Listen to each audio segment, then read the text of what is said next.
Hello, friends, and welcome to another weekly update here at North Carolina Family. It is the week ending on March the 21st. I'm joined by our President, John Rustin, and our Government Relations Director, Mr. Jerry Royal. There's been a lot going on in the State House, the General Assembly this week, and we've got a lot to talk about, so let's jump right into it. Hurricane Helene relief has been signed by the governor. Yes. Tell us a little bit more about what's going on there and what we've seen this past week, Jerry. Well, this is an example of, thankfully, when everybody with different views on other issues, maybe a lot of other issues, have continued to come together to yet again pass more appropriations this week. Over $500 million. It's now $1.4 billion plus. And of course, And that's state funds. I'm sorry, Yeah, state state funds. funds. Right. Federal matching funds are, and I keep hearing multiples of Yeah. as many as 10, but overall, we know the needs. The longer we're aware of what's happened in Western North Carolina, it's going to go on for years, maybe decade. But thankfully, this continues to be a priority for the legislature. Absolutely. If you look at the bill title, HB 47, it basically says that this is part one. And so that tells us that there are going to be multiple packages. Like you said, bipartisan support, nearly unanimous in the final votes. And I believe it was on Wednesday of this past week, Governor Stein was able to sign that relief package. And this is, I guess, the third state-level funding bill that's been passed by the General Assembly. The two previous ones were about $500 million each. So we're in the neighborhood of $1.5 billion of state funds that have been appropriated.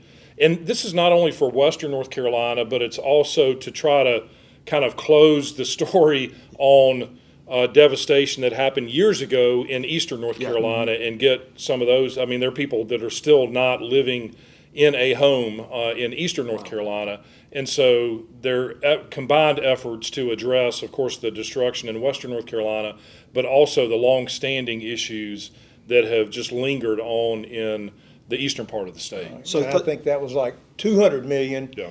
for that effort, and they're hoping within the next year, like you say, John, after 6 years, to hopefully bring most, if not all, but most of the families back into homes.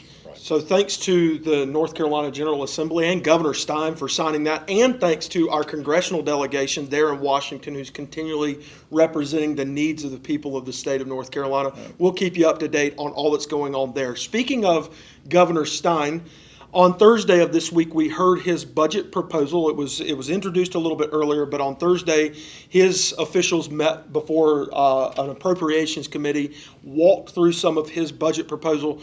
John, what we look for there in that budget proposal? Well, the state budget director, who works for the governor and who presented his budget to the appropriations, both the House and Senate Appropriations Committee on Thursday morning, put forth his budget. The size of his budget, currently North Carolina's budget is right around $31 billion, our annual budget. This is state appropriations for state programs and funding, $31 billion. That's billion with a B. Yes, exactly. Governor Stein's proposed budget for this upcoming fiscal year is $33.6 billion, so a pretty significant increase. And then for the next second year of the biennium would be around $34.3 billion. So continued proposed increases in the size of the budget. There is, although it was presented, I think, in a balanced way, there are certainly issues of contention between the Republican-led legislature and the Democratic governor. One of those that we're particularly interested in is opportunity scholarships. Yes. Governor Cooper, as you may recall, wanted to do away just completely with opportunity scholarships. Governor Stein has said that he wants to basically cap it or stop it at a certain income level percentage and not allow growth or expansion after that. While the General Assembly the Republican-led General Assembly has really championed opportunity scholarships. They made the program universal last legislative session, and they appropriated significant funding 10 years and even beyond that in the future to ensure that all North Carolina families who choose to go in the direction of educating their children in a private school can take advantage of the voucher program offered by Opportunity Scholarships. So a big issue of contention there. One of the other items of contention that's kind of even bigger than that because it underpins the budget is the state's taxing structure. The state legislature, in particular the state Senate, has been committed to continuing to reduce the corporate income tax in North Carolina to the point that there is no corporate income tax here. So we would be very competitive with surrounding states, and also continuing to ratchet down the personal income tax rate. And so that is proposed to continue to step down over the next several years. That is one of the issues that the state budget director, in representing Governor Stein's proposed budget, had issue with, and certainly presented that and said, if we don't have the income from income tax, and these are my words, not hers, but that we won't have the resources to continue to fund the state budget at the level that's been proposed. So it's going to be interesting to see how this develops, but this is part of the budget dance, if you call it. The governor presents his budget in the beginning of the 2-year legislative biennium, and then the state Senate takes the budget and initiates the legislative part of that process, and they give some consideration, of course, to the governor's budget, but focus more on their priorities, and then the Senate will pass the bill over to the House. They'll apply their priorities to it, and they will continue to negotiate back and forth. Yep. So we'll keep you up to date on the budget as it progresses through the process, and there's going to be a lot more details about that coming up. Some education bills, Jerry, that we're working on, monitoring. I think some of them are really exciting and encouraging. One of those is the REACH Act, H7, HB 7, and SB 300. John, that's been proposed before. Tell us a little bit about what the REACH Act is and why it would impact students, specifically college students here in North Carolina. Well, the REACH Act is the long title of the bill is North Carolina Reclaiming College Education on America's Constitutional Heritage Act. So it's a lot. Yes, so the REACH Act is the acronym Yeah. for that longer title. Basically, what the bill would do would require 3 credit hours of instruction on American government in order for students to receive a baccalaureate degree from a constituent institution of the UNC system or an associate's degree from a community college. So this would become a required part of the curriculum, that they are instructed just at a basic level about our founding documents and other important documents in American history, including the Constitution, the Declaration of Independence, the Emancipation Proclamation, the Federalist Papers, and Dr. Martin Luther King's letter from Birmingham jail. Those are documents that are specifically referenced in the REACH Act legislation, and there would certainly be more of that. But again, this would require students to obtain 3 credit hours of instruction on this material, so when they graduate, they have a better sense, or many students would have a better sense of what it means to be a citizen of our state and our nation, and why these founding documents are so critical and important to our founding, but also, understanding who we are as Americans. It's a concerted effort to do that, and we'll keep you in the loop on that. Yeah, Yes, sir. Not to go too much into detail, but I remember in the debate on this previously when it came up, we see polling or surveys that are done asking young adults sometimes what their understanding is of our system of government. And I don't know how I would have responded when I was a younger adult, but sadly, they're realizing that if it's not happening in the earlier grades, where there already is some information in our laws about teaching these concepts, they're seeing that maybe something else needs to be done, as you say, in our public universities, community colleges, so that, and it's part of what we're about, people can be informed about government, so then you're interested in government. You realize this is affecting other people's lives, and we all need to be involved. If we don't understand how government works, we're going to be probably less inclined to be involved. And again, I always bullet, as part of loving our neighbor, understanding government, how these decisions affect other people's lives, we all need to be engaged. So this is all another effort to help our citizens understand what our government. Yeah, and I would just add, the REACH Act did pass the State House last session, but it did not pass in the State Senate. And so this is kind of a revisiting of this issue, and we're very hopeful that it will see action and passage in both chambers of the legislature and be enacted into law this year.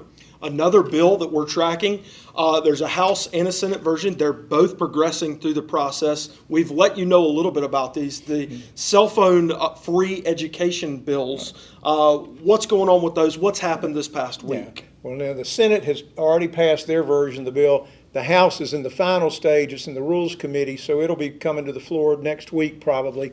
They're basically the same bill. They're telling the local school districts they each need to make a policy for cell phones. Everybody's recognizing these are having an impact on young people's lives, how they're distracted, what it's doing to them in school, during school hours, during classrooms. So everybody's saying we need to do something to address this. They're not trying to make the decision at the state level. They're just saying at the local level, House and Senate both are saying we need y'all to step forward. But the bill does say, it does direct that in the policies that are adopted, that at a minimum, they have to prohibit student use of mobile devices, cell phones, during instructional time at school. Yeah. Some are encouraging bell-to-bell bans or restriction. There's a myriad of different ways. Yeah, there'll be flexibility. I do appreciate what most of the legislators who have proposed this legislation have said is that the school districts are intelligent. Those people are equipped to be able to handle the nuances of this at the local level. And so I'm very encouraged by that. I certainly want to see kids get the best education and as distraction-free as possible. Yes. As one of those kids who was distracted by just about everything. What'd you say? What? Some things that we're tracking that you need to be aware of, and they're not as positive. Let's go first to the marijuana legalization bill. They're, once again, both chambers have done this. HB 413 and SB 350. Jerry, what do we need to know about this? Yeah. Both bills, basically, I mean, they're not identical, but they talk about legalize and regulate the sale, possession, and use of marijuana. So this is not just about what you've heard us talk about in the past, is legalization of marijuana as medicine, which we're saying there's a lot of evidence against that. So this is much broader. In the past, these bills have been sponsored, been filed, have not moved. In this case, again, it's Democrats have been the sponsors of these bills. Without bipartisan support, we're following, we watch these things, but we realize if the Republicans, especially not within leadership, are sponsoring, hopefully they're not going to go anywhere. But this is an example of something we watch when it gets proposed so that we're seeing if there's any action. So the two bills that have been introduced so far have been introduced or sponsored by Democrats. The bill that we were most concerned about last year was actually sponsored, primary sponsor was a Republican leader in the state Senate, Senator Bill Rabin from Brunswick County. These are different bills than that bill. And that's the bill, I mean, we're concerned about all of these, but from a procedural standpoint, a bill that we expect to be introduced probably fairly soon on the Senate side by the Republicans, some in the Republican leadership, is the one that would be most likely to move. Right. And so that last session, as you said, Jerry, was a quote-unquote medical marijuana bill that had, pretty broad but somewhat restricted use for medical purposes, so to speak. These bills that have been introduced in this session in the House and Senate would just be full recreational, correct? Right, exactly. Quick side note on that, I know I read an article this week about Colorado. One of the states has said everything, medicine, recreation, thinking they're going to regulate it, which is what this bill says it would want to accomplish. And this particular article said that in Colorado, where they wanted to regulate it and as they legalized it, over 70% of the sales are illegal sales Black now. market sales. So the idea that we're going to regulate this activity, it's anyway. It's always regulation and revenue generation, and neither of those things are happening with 70% of the sales in the state of Colorado. So that's problematic at a very bare minimum. Another thing that we're tracking, bill and a concept that seems to be so pervasive right now is medical assistance in dying made. Canada has called it. There are other countries, including several states, that have adopted this. Thankful for what West Virginia did this past year in a constitutional amendment to stop it. There's a continual effort here in the state of North Carolina to at least study it and continually bring it up. What do we need to know about medical assistance in dying or assisted suicide, and what's happening in the legislature right now? Yeah. Well, this is another example of legislation that has been introduced. Bills have been filed for many years, but since the Republicans have been in control, it's always been filed only by Democrats. And actually, those prior bills have not been study bills. They've been basically looking at legalizing assisted suicide. In this case, there are Republican and Democrat sponsors on this bill to study.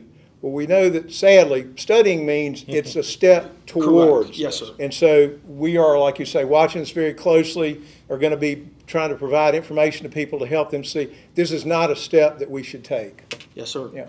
Well, all of these things and many more we're continuing to track as your voice and focusing in on at the General Assembly.